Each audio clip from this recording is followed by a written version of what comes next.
Shalom nshuti mene data, ni Nati Munezero. Nshatse tuganire ku ikintu kijyanye no kubiba. Twese turazi kubiba, turazi ko umuntu yimbura yabibye, ntawashobora kujya kwimbura aho utabibye, ntibikunda. Kandi wimbura bivanye n'ibyo wabibye uko bimeze, nuko naho wabibye uko hameze.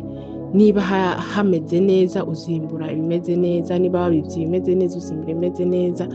Ni ukuri nshatse uyu munsi tubiganireho, kuko muri iki gihe hari abantu benshi bashaka kwimbura, cyane abakristo, agashaka kwimbura atabibye.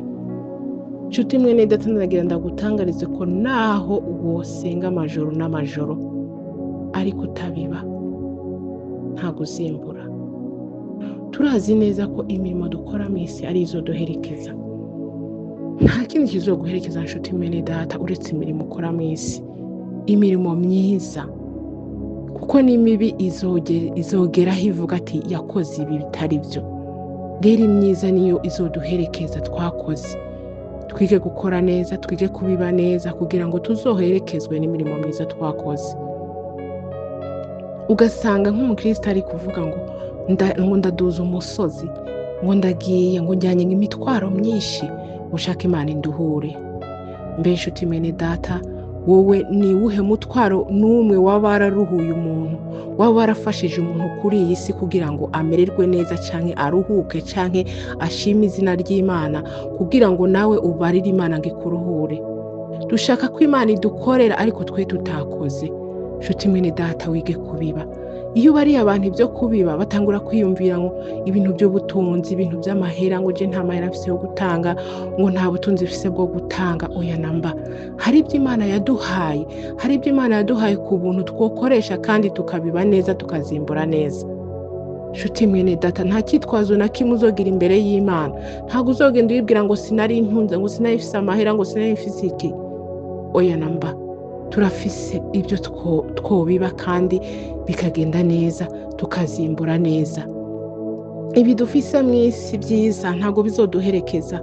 Tuzoherekezwa n'inzu nziza, imodoka nziza ugendamo, imyambaro nziza wambaye, ibindi bintu byiza byose ubona, biriya ni iby'isi, bizosigarana nayo. Ariko twebwe tuzoherekezwa n'imirimo, imirimo twakoreye muri iyi si. Harya imirimo dukora irandikwa, harya ibyo ukora birandikwa byose, nta na kimwe gisigara. Birandikwa n'isaha n'isegonda n'umunota, byose birandikwa n'umunsi n'umwaka, byose uzobisanga aho byanditse. Rego nshuti mwene data, naguhamagara ngo twige gukora neza, kuko nta kindi kizoduherekeza uretse imirimo myiza. Niba udafise ubutunzi, niba udafise amahera, ufise urukundo, kandi urukundo Imana yaruduhereye ubuntu. Wige basi kubiba urukundo. Niba udafise amahera n'ubundi butunzi, urukundo worubiba kandi ukimbura neza. Naho utokwimbura wowe, umwana wawe cyangwa umwuzukuru wawe yo kwimbura. Nshuti mwene data, twige gukora neza, twige kugiranira urukundo, kuko ni nabyo Imana idusaba. Yonatani yabibye urukundo kuri Dawidi, amubibaho urukundo, bituma umuhungu we Mefibosheti yimbura urukundo rwa se Yonatani. Yesu ashimwe. Yonatani ntiyamuhaye amahera ya se, kuko se Sawuli yari umwami. Ntabwo yamuhaye ku mahera ya se, ntiyamuhaye ku butunzi bwa se, nta mugabane yamuhaye kwa se. Oya namba, ahubwo yamubibyeho urukundo gusa, kuko yamamuburira, amubwira ngo hunga uburake bwa data ntakwice. Ahagiye hose akamubwira ati hunga, akamuburira ati uyu munsi data araza hano naha, ntujye atakwica.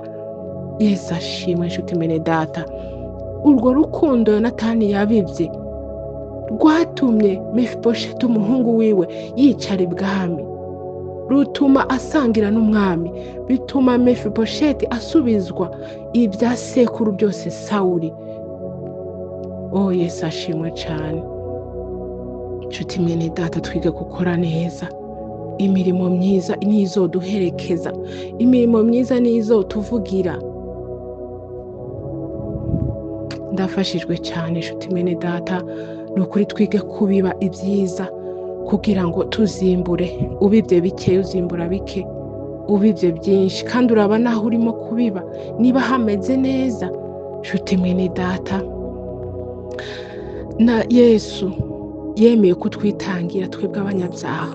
Imana yemeye kumutanga kandi yari umwana w'ikinege, kandi yari umwana umwe, umwana mwiza, aremera kuza mu isi kugira ngo atwitangire twebwe abanyabyaha, kugira ngo aducungure turi benshi. Yemera kwitanga, yemera gupfa rubi. N'Imana hari icyo yatanze kugira ngo twebwe abana abantu ducungurwe. Rero nshuti mwene data, utabibye ntushobora kwimbura. Aburahamu, Imana yamusezeraniye kuzaba sekuruza w'amahanga, imuha umwana mu busaza, ariko yemeye kujya kumutamba. Yari umwana w'ikinege, yemera kujya kumutamba. Imana ibonye umutima afise, ibona kumuha igitambo, ariko yabaye nk'uheza kumutamba. Hari hasigaye ko amuturira, amwica akamuturira, wewe yiturira umwana wiwe amutura Imana. Yabonye umutima yari afise, ibona kumuha igitambo. Nshuti mwene data, Imana ntiraba ubwinshi bw'ibintu utanze, ntiraba iraba umutima ukoranye. Niba udafise ubutunzi, niba udafise amahera, ufise amaboko, woreba uwo ugenda ku bitaro umuntu ukamesera abarwayi. Hari abarwayi batagira ababamesera, hari abarwayi batagira ababaraba. Naho umuraba ukamusengera gusa, ukamubwira neza, ukigendera, ukamubwira ko Imana imukunda. Nshuti mwene data, nashatse ngo tuganire, tubwirane ibyo kubiba. Ni ukuri twige kubiba neza, twige kubiba urukundo, ineza, imirimo myiza nizo duherekeza. Shalom, shalom.